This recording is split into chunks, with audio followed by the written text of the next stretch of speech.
Welcome back everyone to another tutorial. Today we're going to see how to hide followers from friends on Instagram without using the private account method.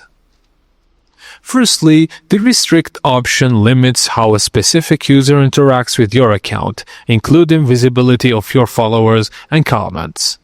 Firstly, go to your Instagram profile and tap on your profile icon. Tap the three lines in the top right corner and select Settings and Privacy. Tap Privacy, then scroll down and tap on Restrict Accounts. Tap Continue and use the search bar to find the person you want to restrict. Just tap Restrict next to their name. Now the restricted user won't see your followers or following lists accurately. Their comments on your posts will be hidden unless you approve them, and you can remove the restriction anytime from the same menu. And that's it guys, I hope you enjoyed it, thank you for watching, and please don't forget to like and subscribe for more.